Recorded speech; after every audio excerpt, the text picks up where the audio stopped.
Hello, my name is Sandra Martinez, and I'm the pastor for the Iglesia Monterey in Dallas, Texas. Thank you for the opportunity that you give me this morning to talk with you, to share with you from my point of view, from the point of view of an immigrant woman in this country. Today we're going to reflect on Matthew 24, verse 3 to 12. And we would like to emphasize in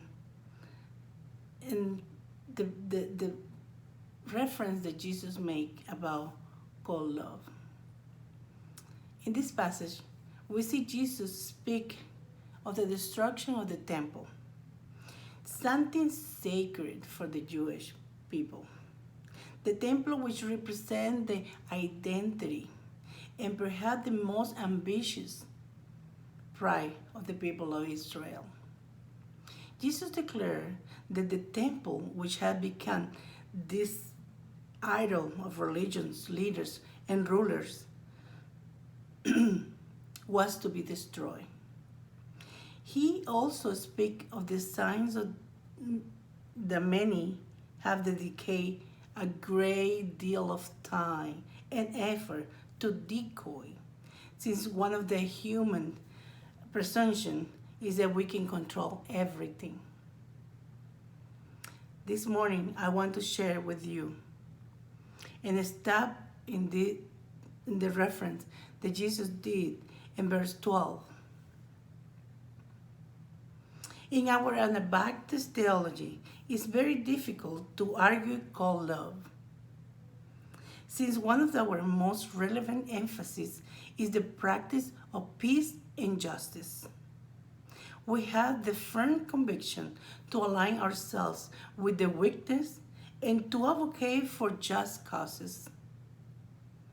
Even when we do not always conceive the actual conflict in our desire to understand and sympathize with the most marginalized, we read and educate ourselves in many aspects of the problem. To do a responsible advocate for those causes. From my window, or my point of view, we often forget the basic principle of the teaching of Jesus, to love others as ourselves. How can we express sympathy or understand the suffering of others if we really do not know the experience of suffering of those who suffer injustice? Only when we relate, when we know to those who suffer, we understand what is really happening and what is their really experience. Many of us even feel sympathy fatigue at this time, trying to do many efforts to separate ourselves from the oppressors, to separate ourselves from the common people that aggravate these people that are suffering. We try to make a difference, the difference that we long for. I would like to suggest that we make an effort to emphasize in relationships. In my experience, it really makes us understand the circumstances of those who we want to advocate or love, as Jesus commanded us to do. Jesus not only sympathized with people, Jesus acted on their needs. He walked with the sick, the needy, the helpless.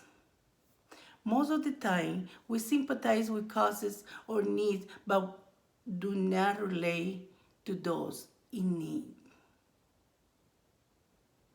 This gives us away the racial theology and social disproportion that we experience these days. We really don't understand the wounds of the people. We understand probably the problem and we sympathize, but really we understand the story of those people suffering. Jesus take time to read, to know the people, to know why they cry for, and that way they know how to help them.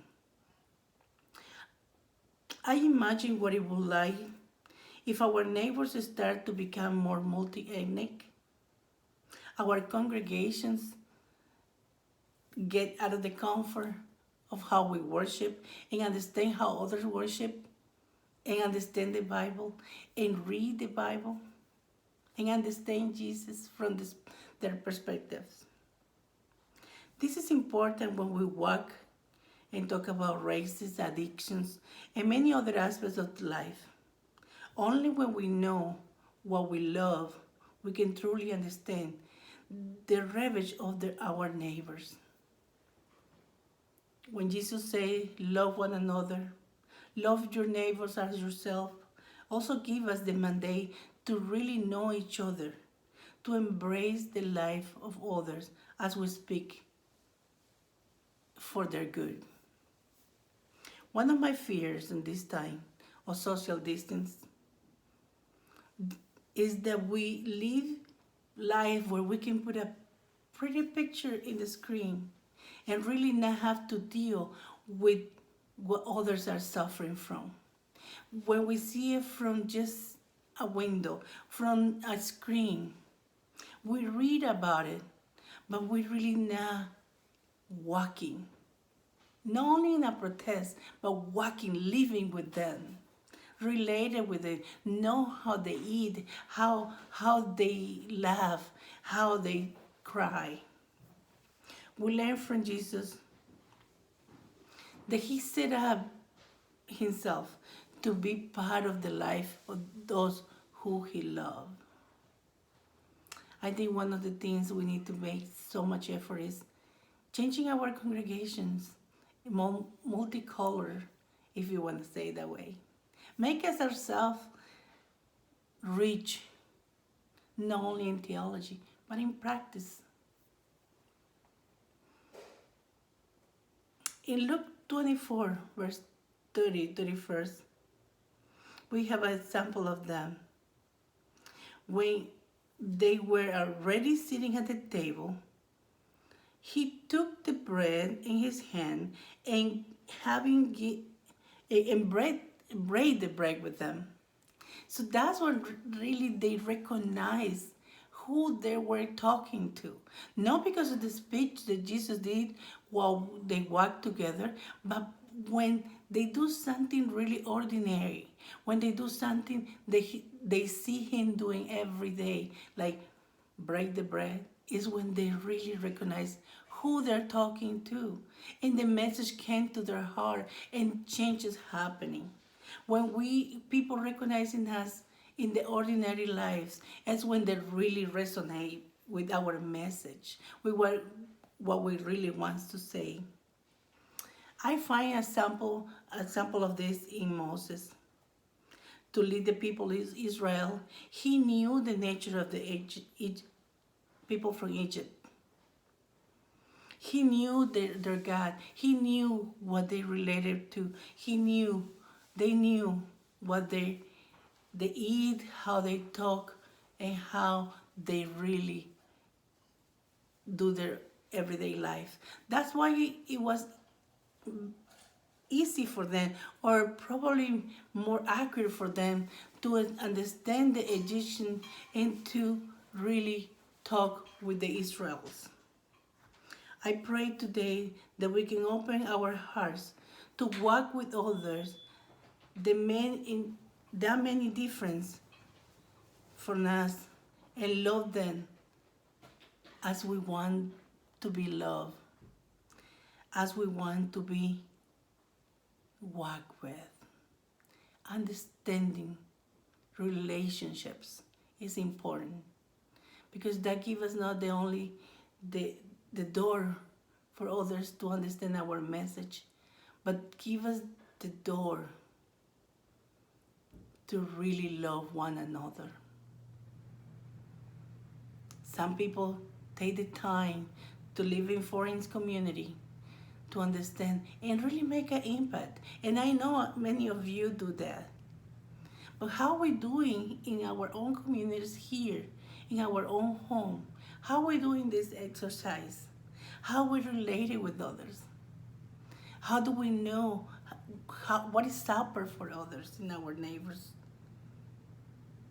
Usually our neighbors don't look like the people we want to help. Finding this meaningful relationship as Jesus did with the people that he walked with, that he eat with, is important. And I would like this morning that you treasure these relationships that you have with your friends that look different than you, they think different than you, they act, eat different than you. Because then really we step away from cold love and really love others as ourselves. Peace and grace be with all of us. God help us understand and walk with those who cry. God help us understand and walk with those we want to really love. This is Sandra Montes Martinez, and my prayer this morning is for you to have a meaningful conversations about how we stand in love, how we advocate, how we walk with others. Peace be with you.